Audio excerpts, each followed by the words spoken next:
YouTube, welcome back to the channel, man. In today's video, I'm going to be showing you guys the best settings right now for Black Ops 6. The game's only been out for a day. We're all camo grinding. We're all racing to Prestige Master. So you guys need your games looking and feeling the best it possibly can. I'm going to be showing you guys absolutely everything in today's video, from controller settings to graphic settings, audio and color too, so you guys can get the best feeling game for your grind. Let me know how you guys are getting on with your camo grind in the comment section down below. My personal tip for this grind is going to hardcore face-off mosh pit. This is by far the best game mode to go for your headshots. I've been absolutely flying through mine. Currently, I'm on 7 gold guns out of 33, and I'm absolutely loving it. Let's get straight into the settings. So guys, going into our first settings, we are starting off with controller. Obviously, I do play on a controller, so I won't be going through any of the mouse and keyboard settings. So guys, you want to click on the controller section, go to your aim and input device. Obviously, make sure it is on controller. Button layout is completely personal to you guys and however you guys feel comfortable playing the game. I personally play on default because I hold the controller in a claw grip. It's something that I have been doing for years and years and years now, so default feels personal to me. Don't have to copy it if you don't like it, guys. Going over to the stick layout preset, this is on default.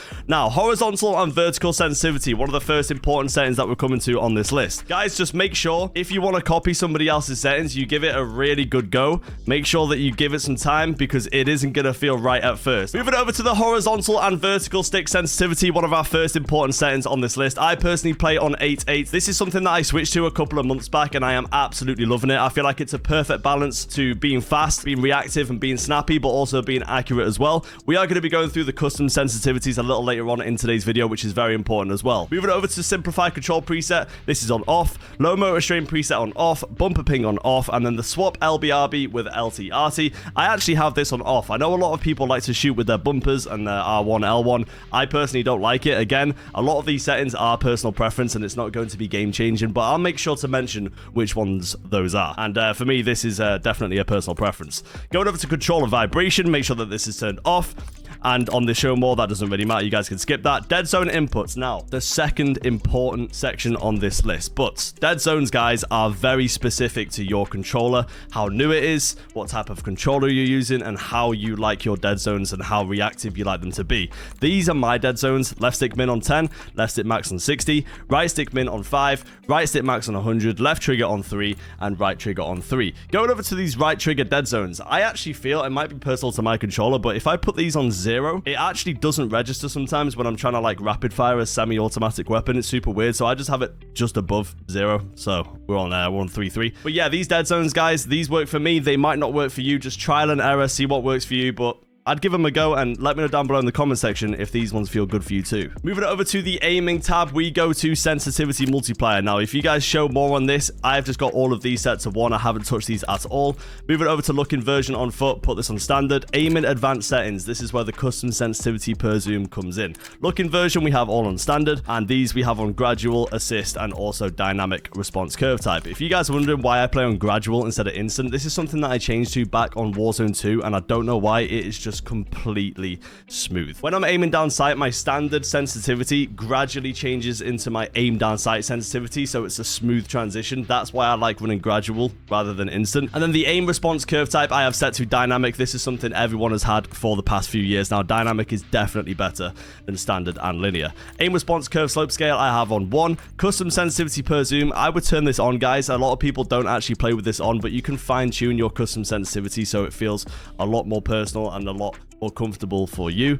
Going over to the ADS multiplier for low zoom, Going over to the ADS Sense multiplier for low zoom, 2 to 3 zoom, and 4 to 5 zoom, we have on 0.85. So this is going to set our aim down sight sensitivity just a little bit below that 8.8 sensitivity we run for our normal horizontal and vertical.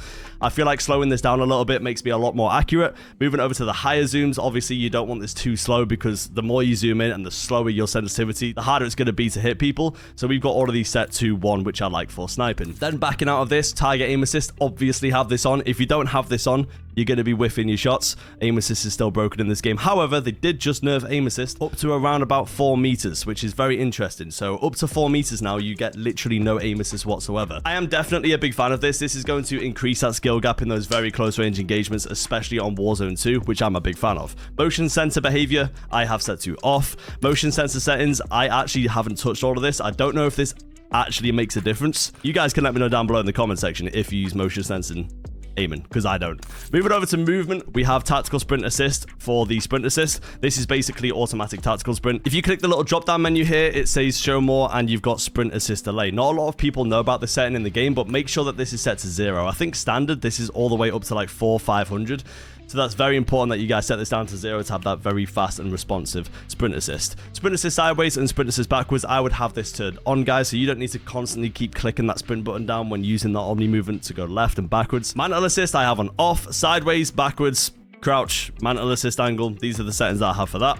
Moving down to crouch assist, I have on off too. These are the settings underneath the crouch assist menu. Then the corner slice, I have on. This is where your gun slightly angles when you're going around a corner, which I actually think could help with Pika's advantage. It's something that I'm trying to get used to. It's not something that we've had in previous Call of Duties, and it's not something that we've had in the past Warzone. So if this is something that is going to be affecting my gameplay and I'm not liking it, I will just turn it off. But as of right now, I'm kind of liking it. Slide dive behavior. Guys, I've been telling you guys to run hybrid, haven't I? I've been saying for this last year, make sure you run hybrid, because it's going to be coming very, very handy with Black Ops 6 and Omni movement. So hybrid for your slide dive behavior, guys. And also, somebody did point this out to me. If you have your slide dive behavior set to like tap to slide or something else, and you do the drop down menu, you can see that you have a slide dive activation delay. Now, this is very interesting because when you put this set to hybrid, that's locked. So I don't know if it's going to be a placebo effect or whether this actually goes into consideration. If you change this back to tap to slide, change your delay to short, and then change it back to hybrid so it's locked on short. But whether that makes a difference or not, I am not too sure. I did test it out yesterday and I couldn't see anything myself, but maybe worth trying for your own sake. Auto door peek, I have on off. Automatic airborne mantle, I have set to on. Sprint restore on. Slide maintain sprint, I also have on. This is something that I actually had off on Warzone. Now that I've put this on in Black Ops 6, I feel like it's helping with my tactical sprint not being as delayed after slide cancelling. So guys, make sure you put this on and try it for yourself to see if it helps. Parachute automatic behavior, I have off. Mantle cancels reload, I have on.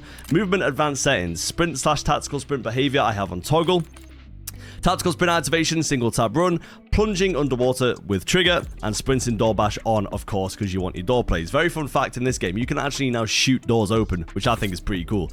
Vehicle behaviors, don't really think you guys care about this, but these are the vehicle settings that I have. Then moving over to the combat settings, guys. Aim down sight behavior on hold, weapon mount activation, ADS plus melee, dedicated melee, weapon activation, hold melee.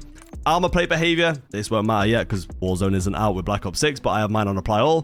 C4 detonation activation, I have all at once. This should actually be 1 by 1. That is one setting I don't have correct. 1 by 1 for sure, guys. You don't want both your C4s going off at the same time. It's nice to throw one, pop it, throw one again and pop it. You know what I'm saying? Moving over to equipment behavior, we have on hold. Manual fire behavior, we have on press. Going over to the combat advanced settings, guys. On change D-pad up behavior, I have on ping. Change zoom activation, sprint, tactical sprint focus. Weapon mount exit, make sure this is on instant so you can be very snappy coming off those weapon mounts. Interact / reload behavior, guys. I should usually have prioritize interact on, but because I'm playing multiplayer, I will have tap to reload on. This is because I don't want to be reloading my weapon and constantly picking up people's weapons off the floor. If I was playing Warzone, then I would have prioritize interact on. This just allows you to, whenever you're running around the map shooting your weapon, you shoot your gun and you need to reload, you're not worrying about accidentally picking up guns, which happens a lot in multiplayer because of how close everything is. So yeah, definitely tap to reload for multiplayer. Prioritize interact for Warzone. Sprint cancels reload on off, ADS stick swap off, depleted ammo weapon switch on, body shield / finishing move behavior, prioritize finishing move. Moving down to scoreboard map settings behavior, I have on toggle. Overlay advanced settings, I have on the settings here. These don't really matter, guys, but you guys can copy them if you like. Then moving over to the graphics tab, display mode, make sure you are always playing in full screen exclusive, guys, for the best frames per second. If you go into borderless, your game's going to feel a little bit jittery and you're not going to be hitting those frames that you should be hitting. Display monitor and display monitor and display adapter, make sure these are set to your monitor and your graphics card if you're on PC. I play on a 4090 and the 27-inch OLED display monitor from Asus, which is a insane monitor, by the way. Screen refresh rate, I have on 240s. Display resolution, I play in 1440p, guys. Just a little quick one here. If you guys are playing on 1080p and you are looking to upgrade your setup, the biggest thing I can tell you guys to upgrade would be your monitor. Going from 1080p to 1440p is night and day. I'm genuinely surprised that 1080p is still so popular with how good 1440p is and how cheap you can now get these monitors as well. So definitely look at investing into a 1440p. Display gamma on 2.2, NVIDIA reflex low latency, I actually have this turned off. Eco mode preset on custom, and just put these all off. And custom frame rate, guys, make sure you put on unlimited. Reduce menu render resolution, I have on native. Pause game rendering, I have off. Reduce quality when inactive on 10 minutes. These are new settings, actually. I haven't even touched these ones, but don't really think it matters too much. High dynamic range, I have set to off. Going over to the quality tab. Dynamic resolution on off, and make sure your render resolution is set to 100 so you can get the quality that your monitor should be producing. Upscale sharpening, I have set to fidelity CAS. If you go into the show more tab here, fidelity, cast strength, make sure that this is set to around about 90 or 95 depending on what your monitor is. This will get your image looking nice and sharp and nice and clear. NVIDIA DLSS frame generation, I have set to off. VRAM scale target on 80. Variable rate shading off.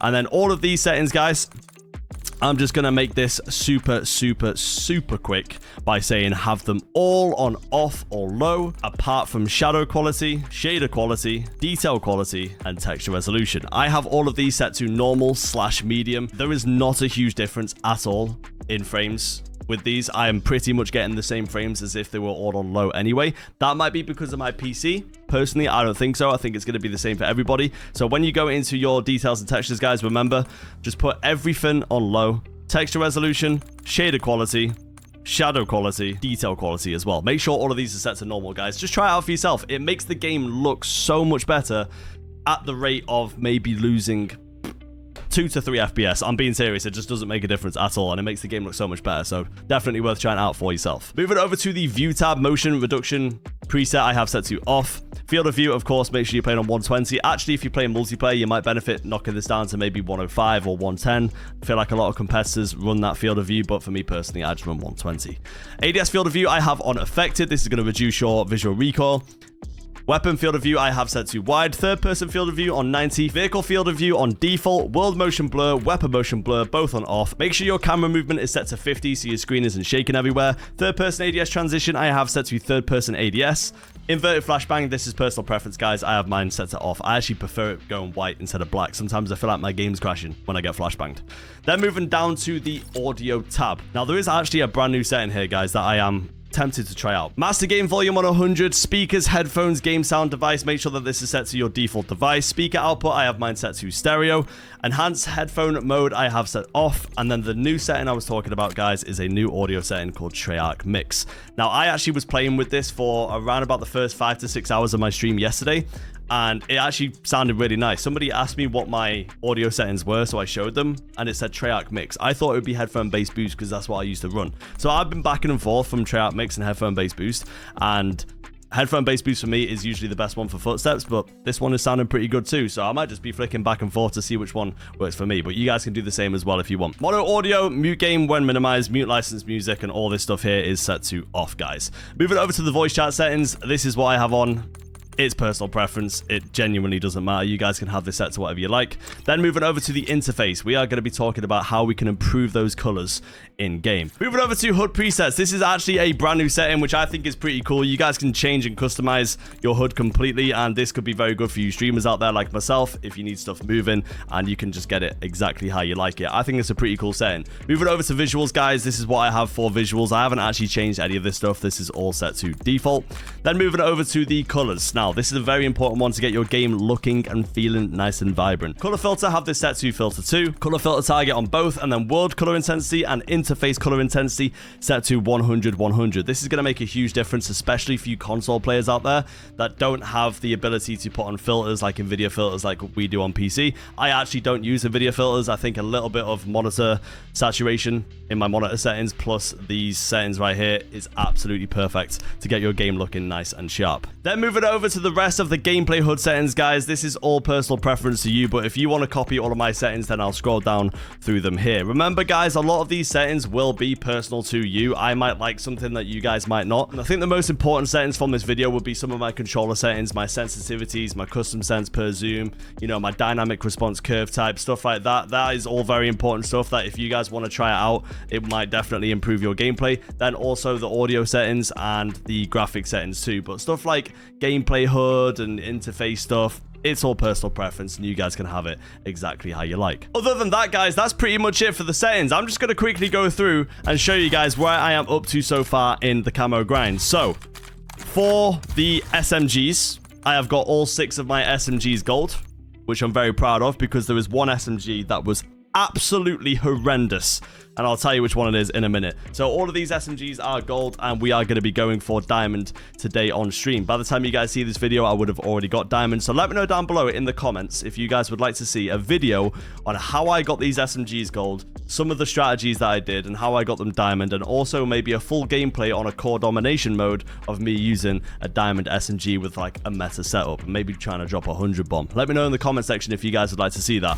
Then also for the assault rifles, I only have the XM4 gold as of right now, which looks absolutely phenomenal, by the way, with this little blueprint here. But the diamond, the dark spine, and the dark matter camos all look absolutely insane. I think they've done an amazing job. I wasn't going to go for the mastery camos on the zombies. At first, when I saw videos of them, I wasn't a huge fan. But now I'm seeing them again in-game. They look insane. I mean, look at that for a camo. That is incredible, bro. They've nailed it with the camos this year, so fair play. We can't actually see the Warzone camos yet in-game, but from what I've heard, the Warzone camos will look absolutely brilliant as well. So we are going to be grinding the camos this year. If you guys want to make sure that you don't miss out on my camo grind, I am live every single day on YouTube and on Twitch at around about 10 a.m. UK time, and we're going to be going for this mastery camo grind with zombies and with multiplayer as well. So make sure you guys tune in because we're live on YouTube now as well. We're multi-streaming, and I'm having an absolute blast doing it. And overall, just let me know down below what your general thoughts are on this game. I am personally loving it. I think we are in for a great year. Subscribe to the channel if you're new, guys, because we do post it every single day. We're going to be bringing you guys some insane content this year on Black Ops 6. I've got loads of ideas planned for you guys, so stay tuned. I hope you guys enjoyed the video, man, and I'll catch you in the next one.